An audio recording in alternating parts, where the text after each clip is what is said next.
शुरुआत किया जाए।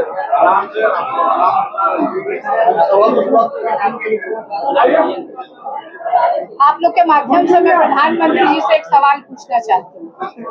मेरा सवाल है कि प्रधानमंत्री जी 14 में और 19 में 2014 में और 2019 में जब चुनावी भाषण, जब चुनाव आता है 5 साल के बाद, तो बिहार आते हैं और बिहार आके बोलते हैं कि जो चीनी मिलें बंद है, तो अगले चुनाव में जब मैं बिहार आऊंगा तो उस चीनी मिल के चीनी से चाय पीऊंगा। किस दिन चाय पिएंगे, दिन बताए। सोमवार को पिएंगे कि रविवार को पिएंगे कि बुधवार को पिएंगे। कौन से जिले की जो चीनी मिल चालू करवा दी है नरेंद्र मोदी जी ने, उस चीनी मिल का चाय पिएंगे। हम लोग को भी उसका न्योता दिया जाए।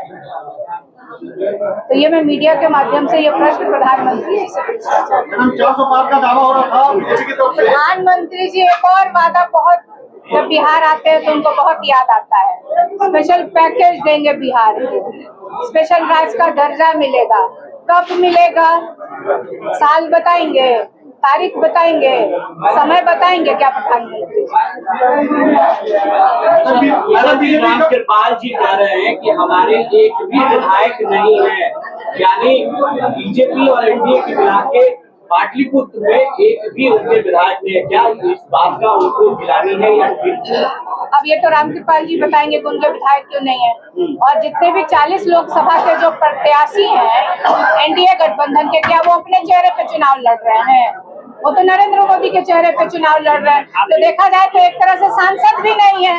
40 में से 39 सीटों में तो वहाँ सांसद भी नहीं है, क्योंकि वो तो अपने चेहरे पे चुनाव लड़ते नहीं है लोग, चाहे वो 14 का चुनाव हो चाहे वो 19 का चुनाव हो।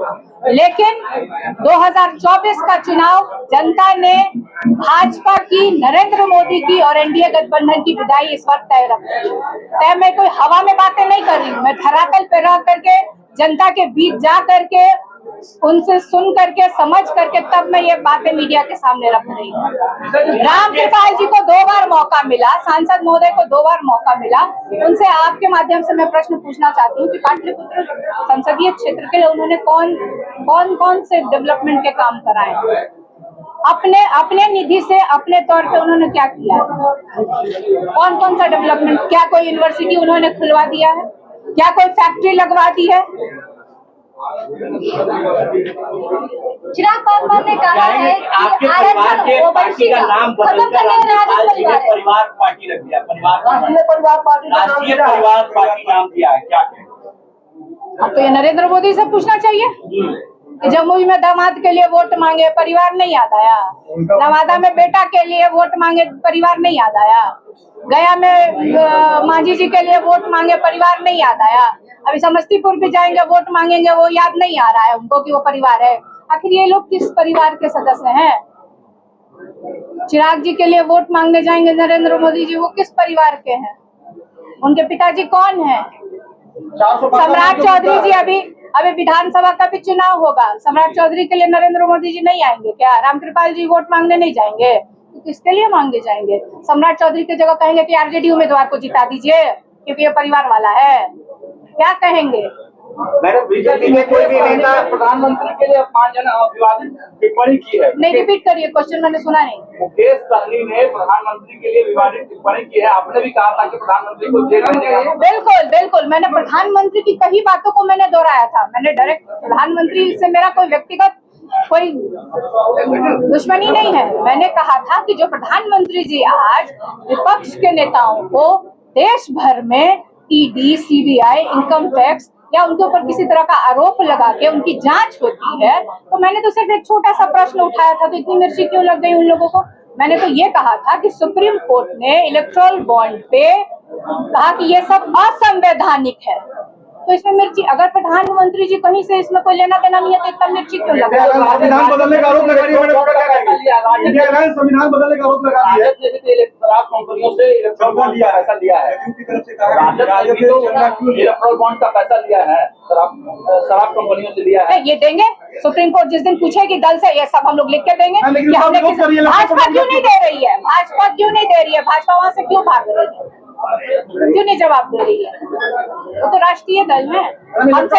हमसे जब इलेक्शन कमीशन द्वारा पूछा जाएगा कि हमने किस किस से चंदा लिया, हम सारा उस इलेक्शन कमीशन के सामने या सुप्रीम कोर्ट के सामने हम लोग प्रस्तुत कर देंगे। मैडम, एनडीए के कोई भी नेता बिहार में आते हैं तो लालू परिवार पर ही हमलावर होते हैं। लालू परिवार से कितना उन्हें डर है? बहुत डर है, बहुत डर है। और सुनिए ना, ये देश का चुनाव है, प्रधानमंत्री जी जरा भी नहीं सोचते हैं ये देश का चुनाव है, लालू परिवार का चुनाव नहीं है, ये भारत का चुनाव है और ये मुद्दों का चुनाव होना चाहिए। और यहाँ पे प्रधानमंत्री के पास कोई मुद्दा नहीं। क्या वो बेरोजगारी पे बोल रहे हैं? क्या वो महंगाई पे बोल रहे हैं? क्या वो किसानों के मुद्दे पे बोल रहे हैं कि उनकी आय कब दुगनी करेंगे, कौन से साल में करेंगे, एमएसपी कब लागू करेंगे? लेकिन नीता जी, प्रधानमंत्री का उम्मीदवार कोई चेहरा तो नहीं है ना आपके पास? वो कह रहे हैं आपकी सरकार बनेगी तो एक एक साल सबको हम तय कर लेंगे। हमारी यूपीए की गवर्नमेंट पहले भी हम लोग सब लोग मिलकर गए थे, आपकी जेल में है, हम लोग कर लेंगे। यही तो मैंने कहा था कि हमारी भी सरकार होगी, जितने तरह का आरोप लग रहा है हम लोग भी जांच कराएंगे, फिर सब लोग जेल संविधान बदलने जाएंगे। की बात कही जा रही है मैम। मैं नहीं कह रही हूँ, ये भाजपा के नेता के वीडियो वायरल हो रहे हैं, ये हम नहीं कह रहे हैं, ये भाजपा के नेताओं का ही वीडियो वायरल हो रहा और वो कह रहे हैं कि उनको 400 पार चाहिए क्योंकि वो संविधान में संशोधन करना कांग्रेस के चाहते राज में भी 400 पार हुआ था, लेकिन संविधान को नहीं पता क्या, तो ये आरोप क्यों लगाया जा रहा है?